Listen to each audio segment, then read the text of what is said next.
বাইরে মুষলধারে বৃষ্টি, এমন একটি সন্ধ্যায় চিকেন ফ্রাই না হলে কি জমে? তো হ্যালো এভরিওয়ান, কেমন আছেন? আমি তো ভালো আছি।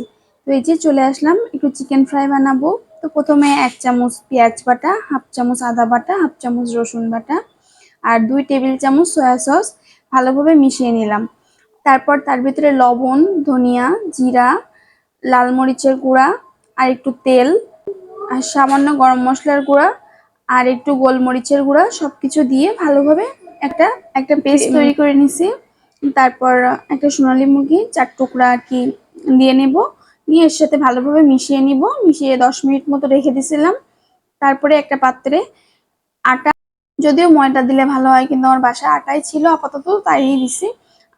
আটাতে সামান্য লবণ আর গোলমরিচের গুঁড়া দিয়ে ভালোভাবে মিশিয়ে নিছি। তারপরে চিকেনটা এভাবে কোট করে নিচ্ছি প্রথমে ভালোভাবে চুপিয়ে, তারপরে এটা জলে ধুয়ে নিব, একবার ভিজিয়ে নিব, নিয়ে তারপরে আবার সেই আটার ভিতরে কোট করে নিচ্ছি।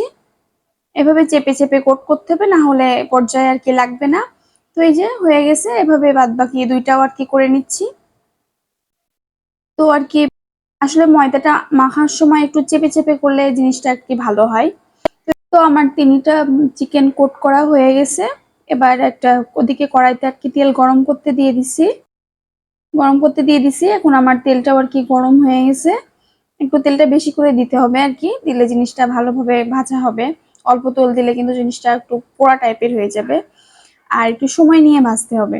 তো এই যে চিকেনগুলো দিয়ে দিলাম।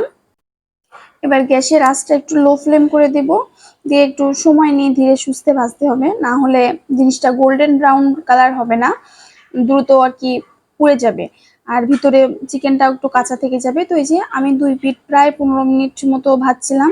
তো এদিকে আমার আর্যা বুড়ি এসে পাগল করে দিচ্ছে, মা একটু দাও, মা একটু দাও, কিন্তু আমার তো এখনো ভাজা হয় নাই। তো উপর থেকে একটু ছিঁড়ে দিয়ে দিলাম।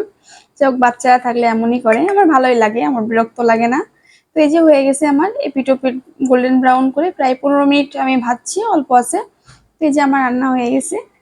আর এদিকে মেয়ে আর মেয়ের বাবা দুজনেই চলে আসছে।